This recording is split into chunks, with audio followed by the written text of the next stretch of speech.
Hello, everyone. This is Dino Chris from Prehistoric, and this is Prehistoric special episode number 246. We're going to be talking about a herbivorous dinosaur today, and it was requested by a subscriber or a fan.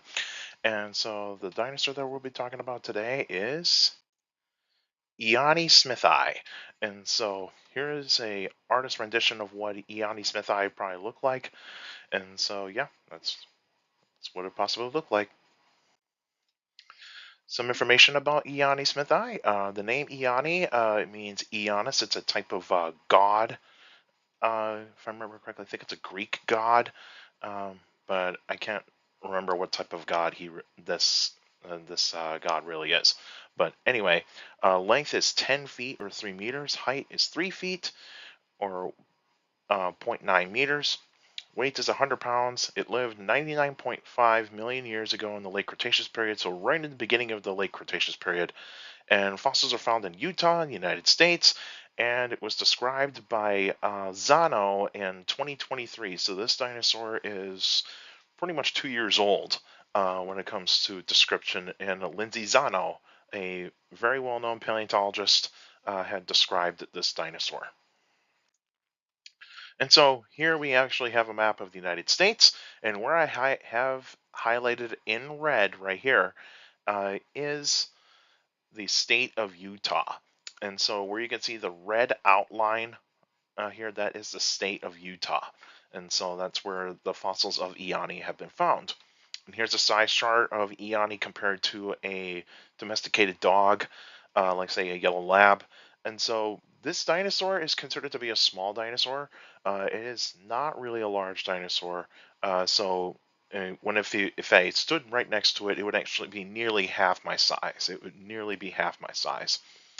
And down on the bottom here, we actually have the skeletal artist rendition of what types of bones have been found of this dinosaur.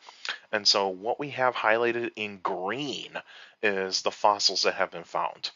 So in green, those are the bones that have been found. So majority of the skull, majority of the neck vertebrae, some of the thoracic vertebrae, nearly complete shoulder, the humerus and the radius and ulna, ribs, some of the lumbar or otherwise the sacral vertebrae, base of the tail, and you got the pubis and the ischium of the hip bones. So we don't have, or I should say the pubis basically, but we do have one femur. We do have one femur. So not entirely complete. This is probably say just over half complete, like just over 50% complete. And so that's how many fossils have been found of Iani smithi. And this is a fairly brand new dinosaur, so we don't know how many specimens have been found just yet. So more information about Iani smithi, it is part of the Ornithopoda family, so it's an ornithopod, and it's part of the ornithopod group called the Rhabdodontomorpha. And so this is actually this is a subfamily of ornithopods that includes, like, say, Tenontosaurus. And so what Iani smithi really is a basal Rhabdodontomorpha, so a basal form of that type of family group of dinosaurs.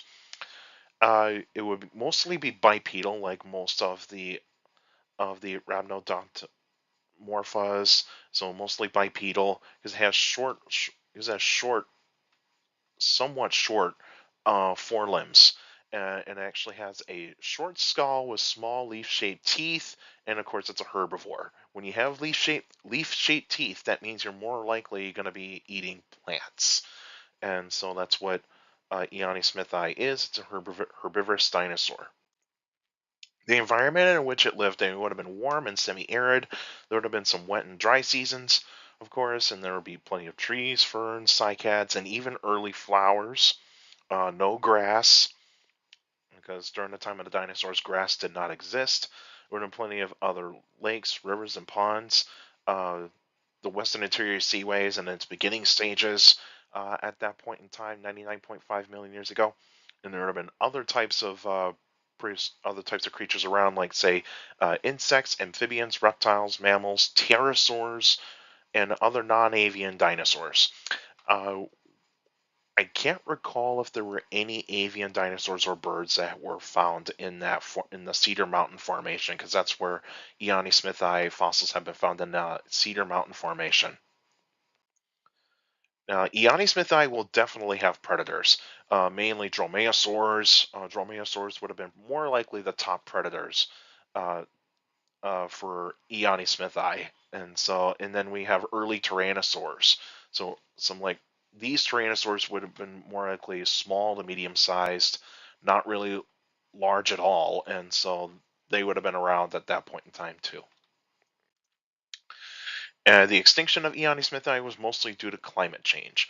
Temperatures slightly cooled at that point in time. And of course, the expansion of the Western Interior Seaway had something to do with this as well. So the Western Interior Seaway was already starting to expand. And so around, say, pretty close to 80 million years, that's when the Western Interior Seaway was at its widest in North America, at its largest. But around 99.5 million years ago, the Western Interior Seaway was starting to expand. And of course, at that point in time, the plants changed and so on and so forth.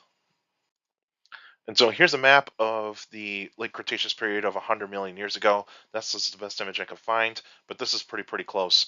And so where I'll have circled, it will be right around there is where Iani smithi fossils would have been found. And so, yep, that's where they would have been found.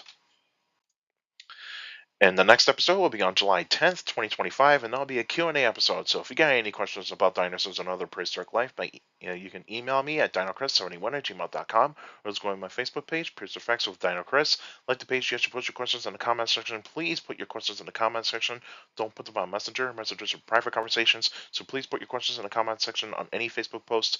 And also for you YouTubers out there, like the video, subscribe to the channel. According to my analytics, a lot of you guys that are checking out my channel are not subscribed yet, so please feel free to hit the subscribe button and also hit the like button, because that's how the YouTube algorithm works. The more likes the video gets, the more likely the video gets spread out to people that are interested in dinosaurs, prehistoric life, paleontology, and geology in general. So please feel free to do so. And also share the video, share the channel to anybody that is interested in dinosaurs, prehistoric life, paleontology, and geology in general. So please feel free to do so. And also hit that notification bell so that way you can get weekly notifications of every video that comes out. And also you can check out, if you go onto my channel, you can click the posts tab. You will actually see polls and even some updates on the channel, and even some paleontology news that will actually be put out on the channel. And so if you go to the posts, you'll actually see polls and some updates on episodes that are coming up, and even some paleontology news. So please check that out. And also for you YouTubers out there, leave your questions in the comment section, because I do read them all. All of you guys that send me questions via email, Facebook, and YouTube, you guys are awesome. You give me some great questions for those Q&A episodes. So keep up the great work, and also make sure you keep your questions short to the point. You can also follow me on Instagram at dino.chris.pf. I post pretty cool stuff on there. You can also follow me on Threads, same thing, at dino.chris.pf. I post pretty cool stuff on there as well. Also, take care of the people around you. And also, for your younger people out there that makes listening, your parents, your teachers, and your guardians, it's the best motivation you could have. A good education is very important to have a good education. With a good education, you get a good job in the future. That's it for now. Now, I'll see you guys next time.